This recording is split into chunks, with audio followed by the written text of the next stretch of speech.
On FM 101.9 and AM 1450 Murfreesboro, FM 100.5 Smyrna. Listen and watch at WGNSradio.com. Rutherford Issues is powered by Middle Tennessee Electric. They're sharing change. That's the foundation, the charitable foundation arm of MTE. They've now donated, by the way, more than $11 million to local nonprofits assisting worthy causes right here in our community. MTE, serving to make life better since 1936. Jennifer Sanchez from Steered Straight and Steered Straight 2 Furniture and Thrift joins us in studio to share what's going on. It's almost back to school time, which means, you're going to have folks in the schools and you've got back to school at the thrift store. So a lot of going on. Both places. Absolutely. Yeah. Michael I think he's got kind of a half week off coming up still, just a little bit more time, but yeah, he'll get thrown right back into it again and he'll be right back at the schools.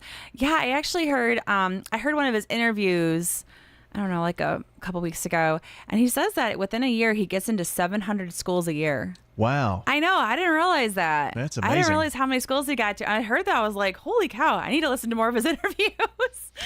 and that's pretty much August to, maybe sometime in June depending on the schedules. Yeah, about mid-June, because just a lot of the northern schools are still in service going into first and second week of June.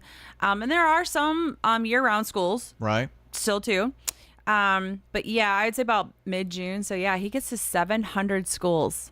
Oh my gosh. Does he ever stay home? I mean, he's on the road all the time. He is on the road all the time. He has moments. Usually this is about the time I always tell my team, I go, Michael probably will stop in today because I can see on his calendar that he's home. And he usually likes to stop in and see how the store looks and drop something off to us or whatever that might be.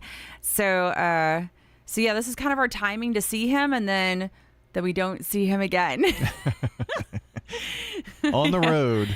Yeah, on the road. That should be his theme song, On the Road Again. Truth in that one. He is always gone. Yeah. And I'm so excited for the both of them. They actually just closed on a house. Oh, nice. So yeah, they're going to be moving to Manchester. So yep, got a big, beautiful house there, moving there. So they're really excited about that. So they're becoming more permanent. They're more permanent Tennesseans. So I'm excited about that. So that's happening in the next couple of weeks for them too. That's a big milestone. It is a big milestone. Maybe share with us, part of the message that Michael is bringing to those 700 plus schools. Sure. That I have seen a few times now. He will get started just telling his own story. And it starts at 11 years old. And, well, a little bit further than that, because in his younger years, he was an only child, two-parent home. Parents were happy. It was all good. They came over from Ireland. I think his parents came over Ireland before he was born, so I believe he was born here. And then, unfortunately, somewhere around 9-10 years old, the family fell apart and there was a divorce, and he didn't quite understand that because at that time divorce was very rare. So he was one of the only kids in class that he had divorced parents. He had kind of a tough love family growing up too. There was a little bit of abuse from some uncles at some point, and that turned to anybody who would give him attention, even if it was unhealthy attention, but it was not abuse attention. And they offered him a cigarette at 11, and then eventually alcohol, and then eventually weed. And so this was all happening at 11, 12, 13 years old. Wow. That he was full-blown smoking and drinking and all that. And he was just trying to mask what was going on to him. He didn't really deal with that properly, but teachers did reach out to him multiple times trying to say, Michael, we're seeing something wrong here. Your grades are slipping. You're skipping classes. Can we help you? Can we help you? And he kept saying, no. And that's part of his story. And then got worse. Eventually he sells drugs. His mom actually died, gang related out of all that too, which is very sad. And he eventually goes to prison. He goes to prison for about 12 years. And while he was in prison, there was a prison thing there called Scared Straight, and it was a TV show, I guess, too. And they bring in juvenile kids that were starting to do bad things here and there, and they come in, and all the guys would jail cell, what you're doing, and yelling at the kids, and do you want to end up like us? And he hated it. He hated yelling at these kids. He thought there was something better that could happen out of that. And when I got to prison, he said there's gotta be better, and he came up with prevention and getting into the schools, and kind of like the DARE program. It's very similar, but it's his life story. It's his truth. And he does talk about statistics, and he talks about other people who have been addicted and survived, and been addicted and died. So, I mean, he talks about both spectrums on that.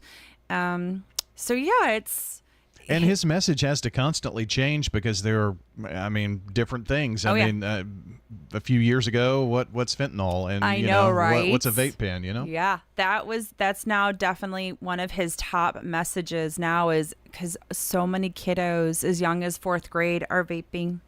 And so that's a really big deal so it is changing, and he talks about the statistics on that. And yeah, it's crazy. It's crazy that vaping. Yeah. Jennifer Sanchez with us, Steered Straight and Steered Straight 2, Furniture and Thrift. And at the store, you're kind of getting things ready. We've been talking about back to school, obviously, but it's back to school time, and parents are thinking about clothes and all that good stuff. Yeah, absolutely. So we do have we have an office area with art supplies, and so we've got all of our back to school stuff that we've collected over the year, and backpacks and lunch boxes and paper and pens and pencils and all sorts of stuff. So we do have some back to school items. Clothes, obviously, definitely are going through our clothes. So yeah, back to school. Oh my gosh.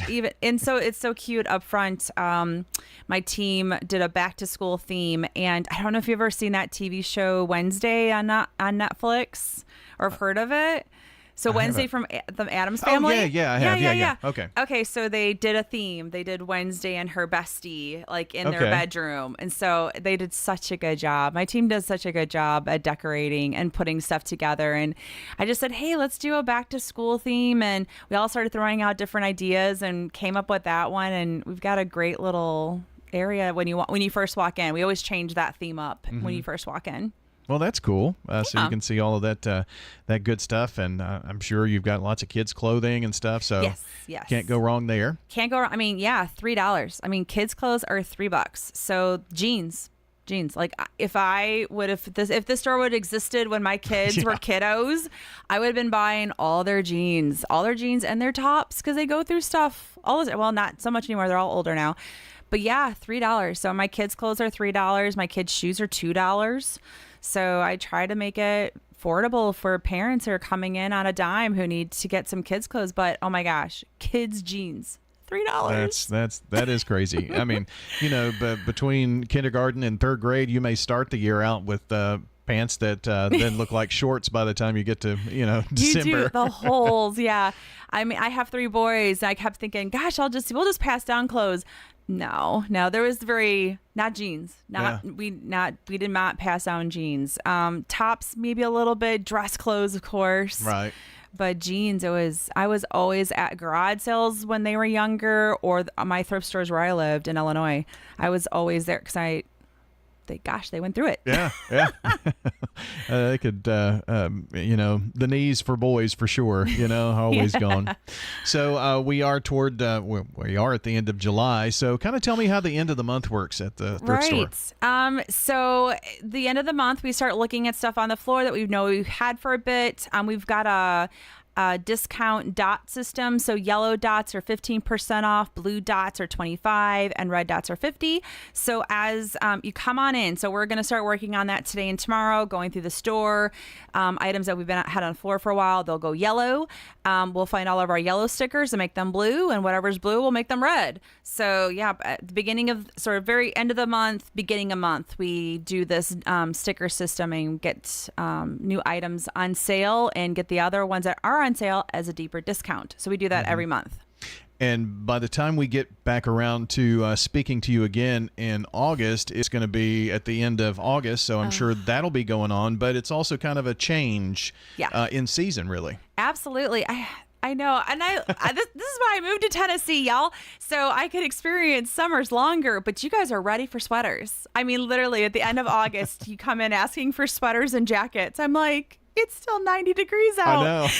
I know. So that cracks me up. But yeah, at the end of August, I'll have a nice big blowout summer sale, get rid of our summer shoes and our clothes. And so so watch for that. So look me up on Facebook and go to our website and just, watch for that, or even just ask. At some point, I'll get that on the calendar, figure that out. So it's always at the end of August, towards the end of August.